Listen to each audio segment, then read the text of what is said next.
नमस्ते फ्रेंड्स। आज बैठे बैठे मुझे ऐसे ही बचपन की याद हो आई। तो बचपन में नानी जी मुझे कहानियाँ सुनाती थी। मैंने नानी जी के पास अपनी काफ़ी समय व्यतीत किया। जब भी छुट्टियाँ होती थी गर्मियों की 1 महीने की, उस टाइम पे जब मैं छोटी थी तो कम से कम 2 महीने की छुट्टियाँ होती थी और मुझे याद है कि कम से कम 1 महीना मैं अपनी नानी जी के साथ बिताती थी, नाना जी के साथ। जबकि उम्र में काफ़ी फ़र्क था, हम 4 भाई बहन थे। तो बट मुझे याद है कि सिर्फ मैंने ही शायद सबसे ज़्यादा टाइम अपने नाना जी और नानी जी के साथ व्यतीत किया होगा। उस टाइम पे जब मैं छोटी होती थी तो नाना जी मुझे बाहर घुमाने के लिए लेके जाते थे और नानी जी मुझे कहानियाँ सुनाती थी, और वो भी मुझे रामायण की, महाभारत की, गीता वो पढ़ते थे। इवन नानी जी और नाना जी दोनों ही शुभ सुबह 4 बजे उठ के वो लोग भगवत गीता पढ़ा करते थे। तो मुझे भी याद है कि मुझे उन कहानियों को सुनने में बहुत मज़ा आया करता था। उस टाइम मेरी उम्र शायद 6-7 साल रही होगी, तो उसी टाइम से मैंने काफ़ी कहानियाँ सुनी। तो मुझे बचपन से ही उन कहानियों को सुनने में बहुत मज़ा आता था। ऐसे ही सुनते-सुनते बड़े हो गए। इस तरह से 3 जनरेशन्स मैंने देखी और अपनी बेटी की मैं चौथी जनरेशन देख रही हूँ। तो उस टाइम पे जो नानी जी कहानियाँ सुनाती थी, तो उसे सुनने के बाद जब रामायण आई, तो मुझे याद है उस टाइम पे बहुत ही अच्छा लगा और हम लोग सब टीवी के आगे बैठ के रामायण देखा करते थे। उस टाइम रामानंद सागर जी की रामायण आई थी, जिसे देख के हम लोगों को सभी को बहुत अच्छा लगता था। और जो कैरेक्टर थे उसमें, उनको देख के वास्तव में ऐसे लगता था कि शायद भगवान ही नीचे आ गए हैं। लेकिन अब जब मैं बड़ी हो गई हूँ और जब मैं आज के टाइम में देखती हूँ, तो मुझे लगता है कि जो मैंने कहानियाँ सुनी, जो रामायण के बारे में चीज़ें सुनी नानी जी से, जो बताया करते थे, या महाभारत में देखा, या गीता में जो लिखे होते हैं सार, गीता सार, उस तब के टाइम से और अब में मुझे बहुत बदलाव नज़र आता है।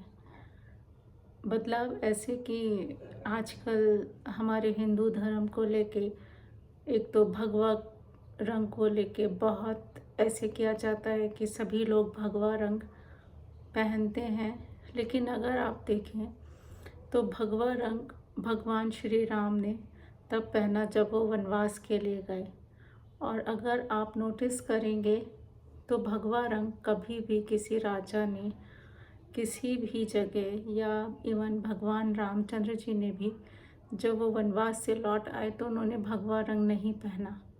भगवा रंग जो प्रतीक है हमारे यहाँ, वो संन्यास का प्रतीक है कि उसके बाद आप अपना संसार से मोह माया छोड़ देते हैं और जंगल में चले जाते हैं।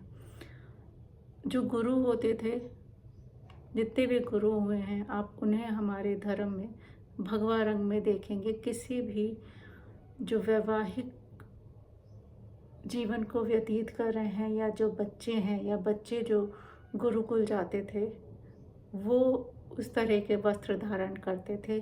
तो इसका मतलब हमारे यहाँ जो भगवा रंग को जोड़ा गया है, उस टाइम पे ये कहा गया है कि आप जो है संसारिक वस्तुओं का जो है त्याग करिए, उसी से आपको जो ज्ञान है उसकी प्राप्ति होगी, भगवान की प्राप्ति होगी।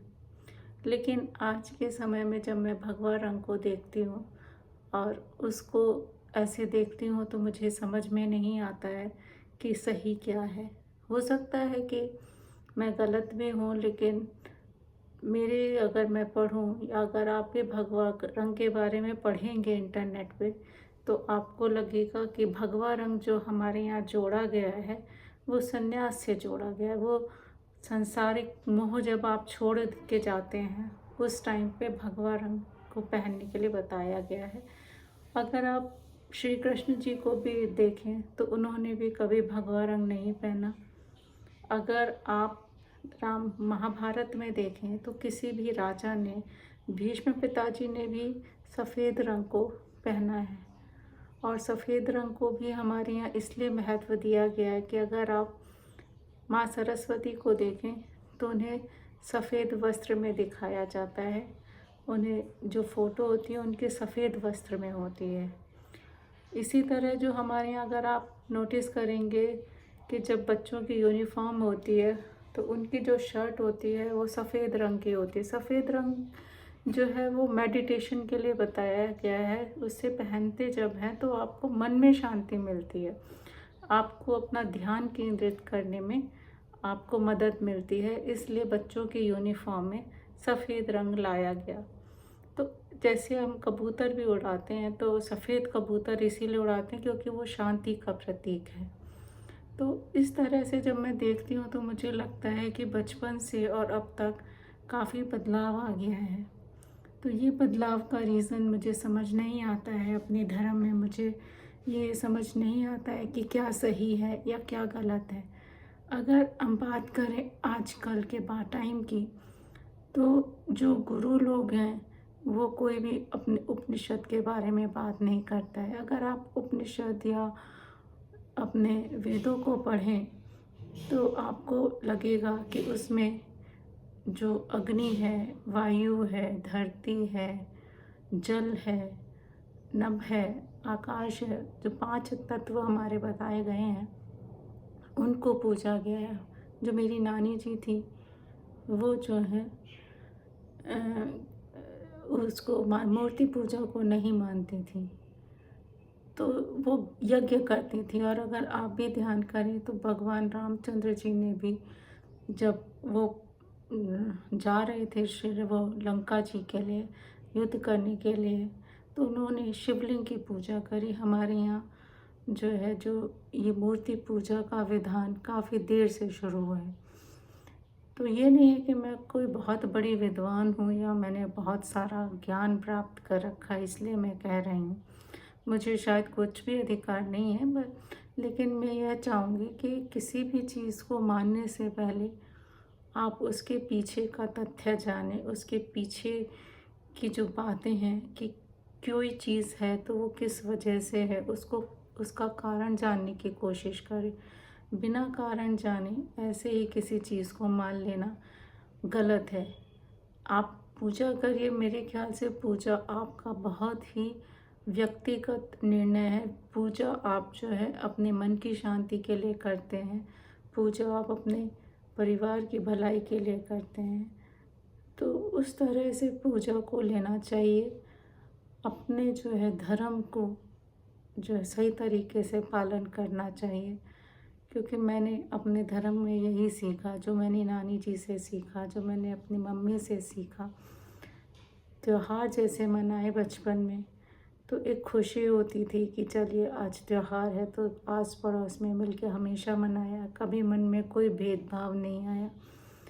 तो एक जो त्योहार होता है अगर आप देखें तो श्री कृष्ण जी ने या रामायण में या महाभारत में कहीं पे भी किसी जगह पे भी शूद्र शब्द का वर्णन नहीं आया है।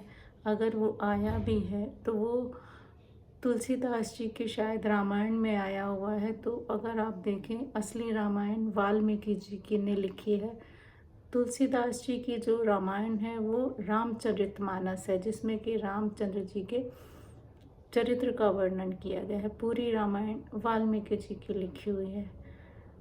तो इस तरह से जो है अगर आपको याद हो और अगर आप रामायण देखेंगे या महाभारत देखेंगे तो उसमें कहीं पे भी जाति का वर्णन नहीं है।